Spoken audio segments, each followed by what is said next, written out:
My name is Aubrey Hendrick, the hostess of Tales from the Round Table, and this is the podcast for anyone curious about the history behind the legends of King Arthur, the people who wrote them, and what those stories can still tell us today. Welcome to the table.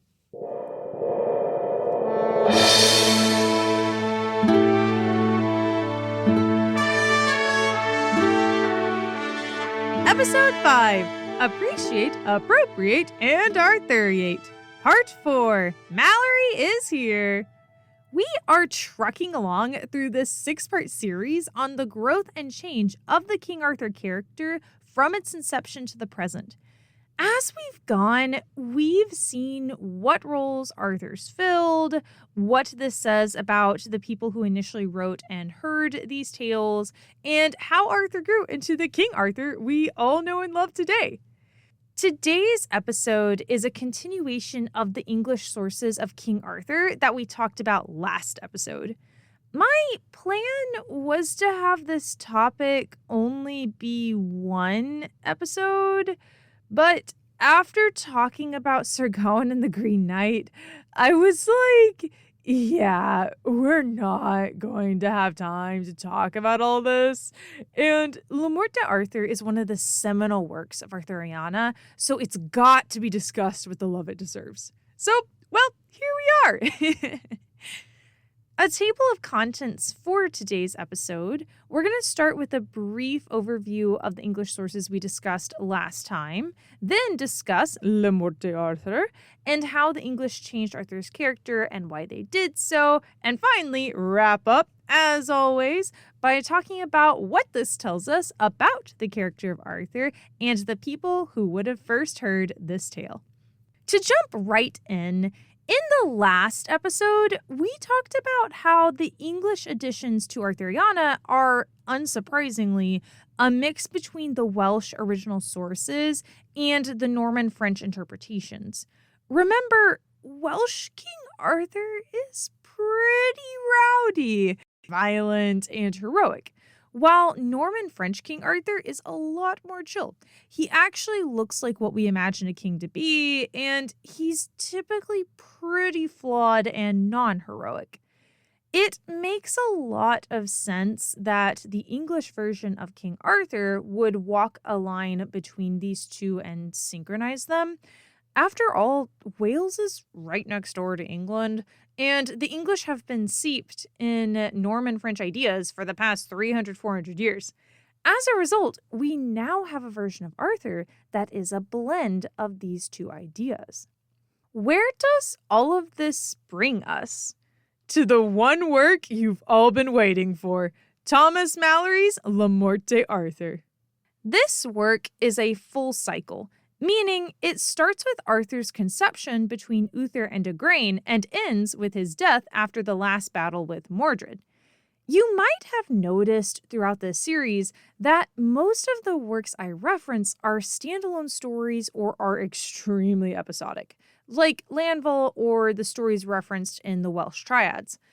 This is important to note because prior to Le Morte d'Arthur, there were only 2 works that told the story of what we today call the Matter of Britain, the entire semi-cohesive story of King Arthur and his court from start to finish. These 2 are, if you recall, Geoffrey of Monmouth's Historia Regum Britanniae and the Vulgate cycle. I'm going to go on a small tangent here. Story time. After the last episode, I realized I'm hitting all the big important texts in the development of Arthuriana as a genre. Why in the world am I not talking about the Vulgate cycle? This seems like irresponsible scholarship. So I thought, you know what? I'm going to dig into the Vulgate cycle. One of the big reasons I didn't do this earlier is that, interestingly enough, I didn't really learn about this in college. A good chunk of what you're getting from this series comes from the extensive scholarship and classes on King Arthur that I took while I was in college, and we didn't study the Vulgate cycle. Why? Because it's long, repetitive, and hyper-religious. Like, it rambles worse than I do, and it's very confusing. So I thought, what's up with that? I'm going to study it now. So, where did all this study bring me? The Vulgate cycle was written in Old French, and apparently there are no translations in English. I don't speak French, let alone Old French from 800 years ago. The one single translation that I found online is a 10-book set, and it costs $415, and I said, over my dead body. Therefore, I now understand why I did not study the Vulgate cycle previously, and I hope you also understand why we're not going to study it right now, either. Thank you, Dr. Mize, for not feeling the need to have us pay $415. I really appreciate it. If you're upset by this decision, please feel free to buy me the translation yourself. I have it linked in my notes. Anyway, back to what we're actually discussing. I'm willing to bet that when you think of Arthur, you think of Le Morte d'Arthur. There is no other work that has influenced our modern perception of Arthur, the other characters, or their world nearly as much as this text. It is for good reason that we are all familiar with this work, and it has been translated and movies have been made based on it, while most people haven't heard of the Vulgate cycle, and I still can't get a hold of a translation. Le Morte d'Arthur is French for the death of Arthur. Thomas Malory completed this sometime between 1469 and 1470. We aren't sure of a lot of things about Thomas Malory. The biggest thing of all is that we don't know which Thomas Malory he is. The only things we know for sure are when he finished writing Le Morte d'Arthur, that he finished it while he was in prison, and that he was a knight. We know this because of his own words at the end of the work. I pray you, all gentlemen and gentlewomen that readeth this book of Arthur and his knights from the beginning to the ending, pray for me while I am on live that God send me good deliverance. And when I am dead, I pray you all pray for my soul. For this book was ended the 9th year of the reign of King Edward IV. By Sir Thomas Malory, Knight. You'd think a man by the name of Thomas Malory, who was a prisoner knight and wrote a book at a very precise period in history that became famous, would be fairly easy to track, but he's not. There are records of at least 6 historical figures of Sir Thomas Malory, who were also in jail during this time. What are the odds? I wouldn't have assumed that Malory was a super common last name, or that every single Thomas Malory in England would have been in jail at the same time.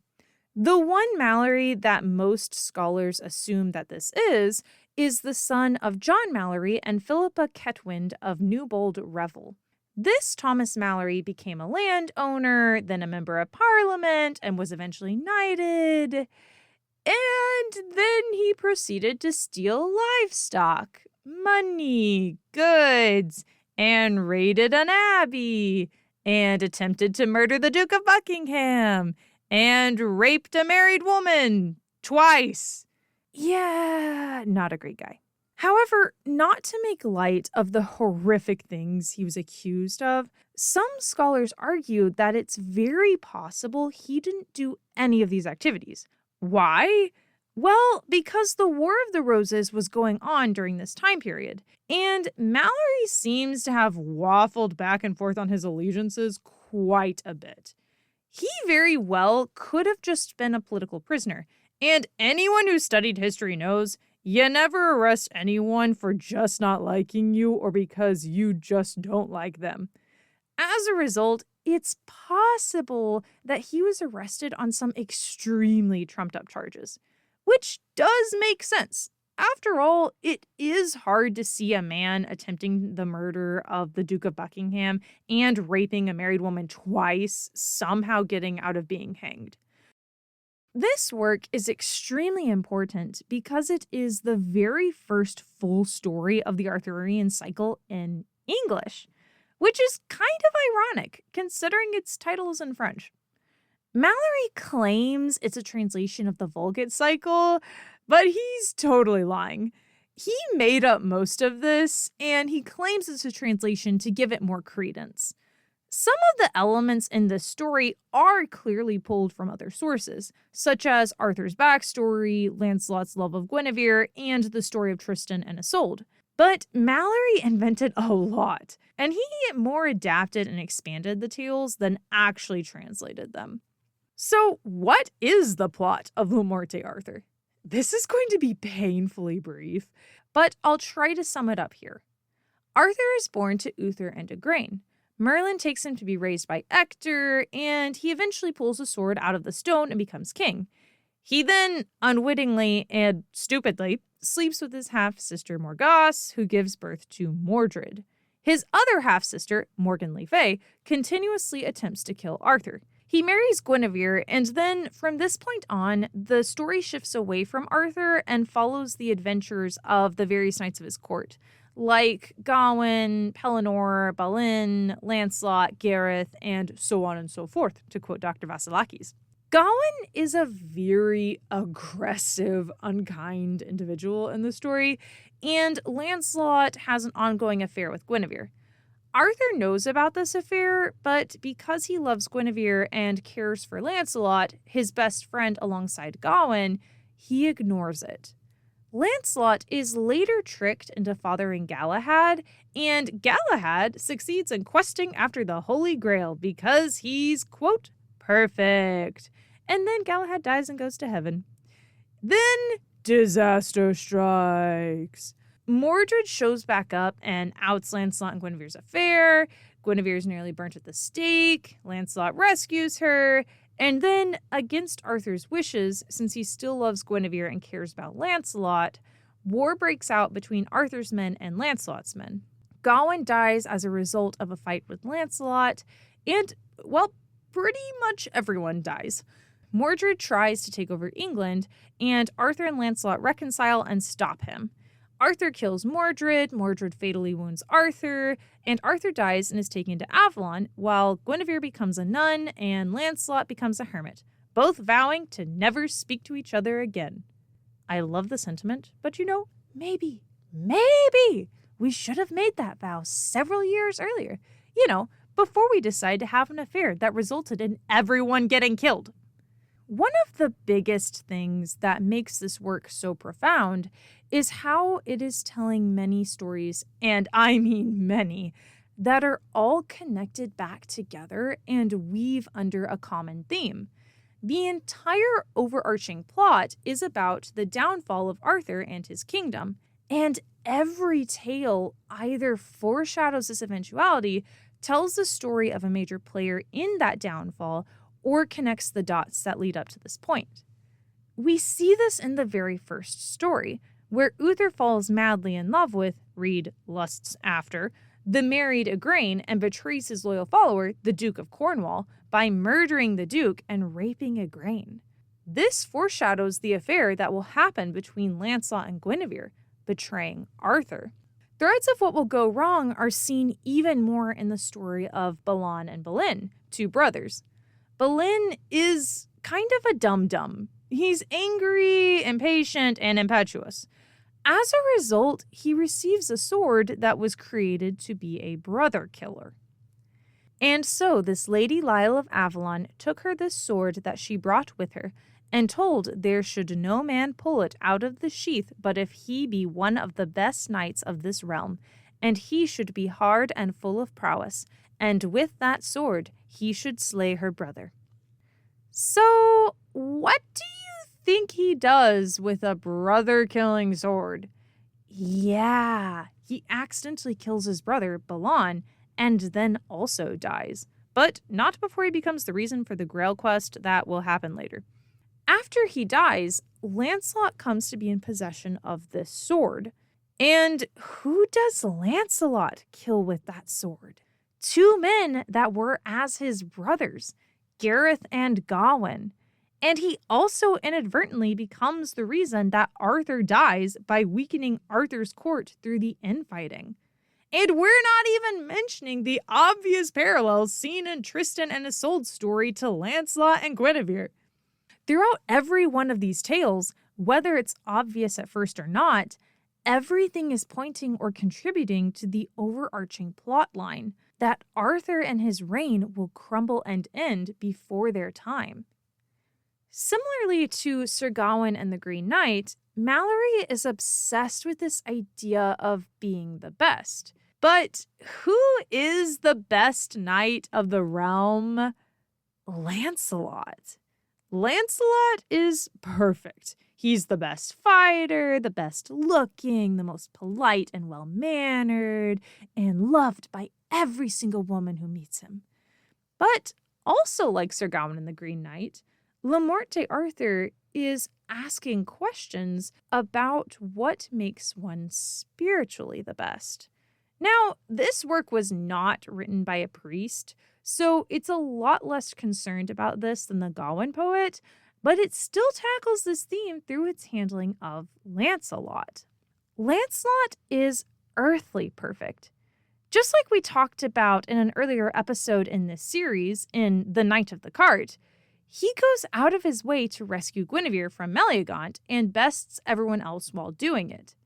However, Lancelot is not spiritually perfect. We see this when he is pursuing the Holy Grail. So came he to the chamber door, and would have entered.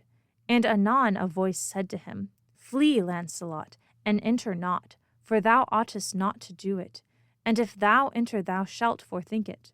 Then he withdrew him aback right heavy. Then looked he up in the midst of the chamber, and saw a table of silver, and the holy vessel.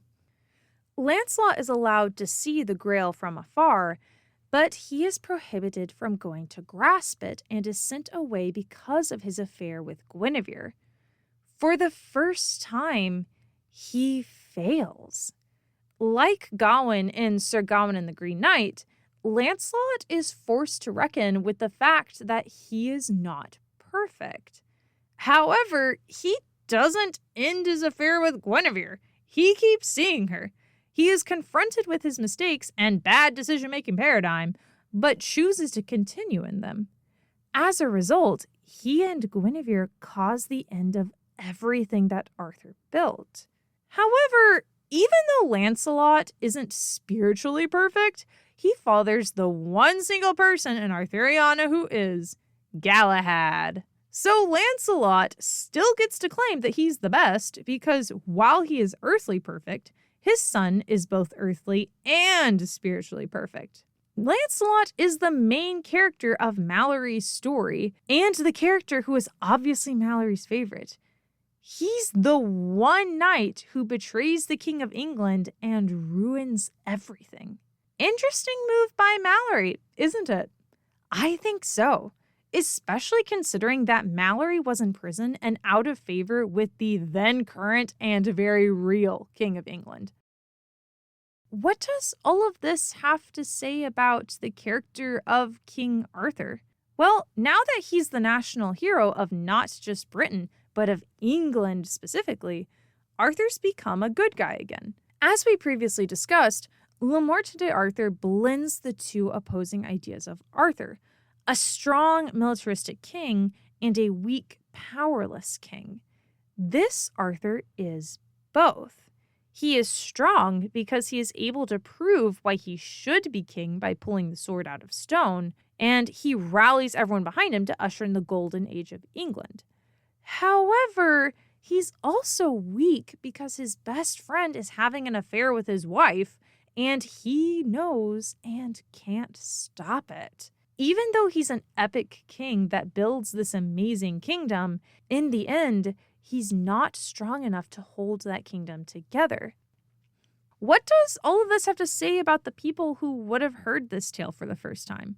First off, the guy who wrote this, Malory, might have been a really bad dude who did some horrific things. We don't know that for sure. But even if he didn't do those things, he's still a rebel because at the very least, he's in prison for constantly switching his allegiance. It makes sense that Malory, a knight who is in prison, decides that the focal point of his story is going to be a perfect knight who makes a bunch of bad decisions and never has to reap the consequences because he's just misunderstood. If you can't tell, I strongly dislike Lancelot, but that's another conversation for another time. outside of Malory, what does it tell us about the people who would have heard this tale? Well, Le Morte Arthur took off and became wildly successful, even in its own time period.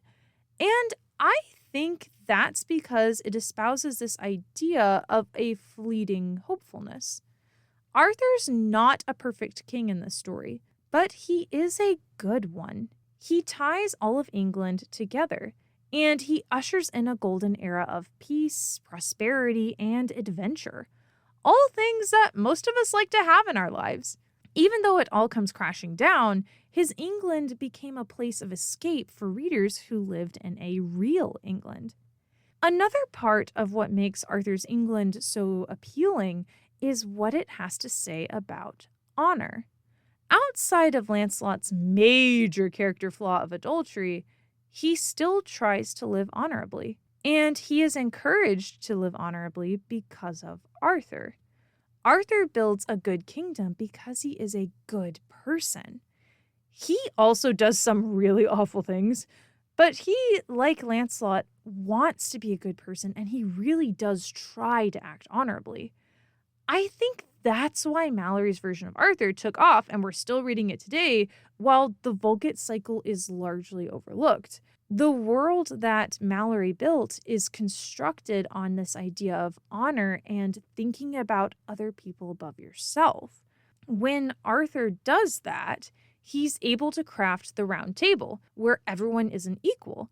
But when Lancelot and Guinevere don't do that, they bring everything crashing down on everyone's heads. In our postmodern world, I think there's something really comforting and challenging and inspiring about the idea of going through life with honor. That's what still causes us to come back to Le Morte Arthur 800 years later. The message of trying to think of others first, at the end of the day, that's a pretty worthwhile message. And honestly, it's one that I should get better at in my own life. I'm Aubrey Hendrick, and you've been listening to Tales from the Round Table. See you again in a couple weeks.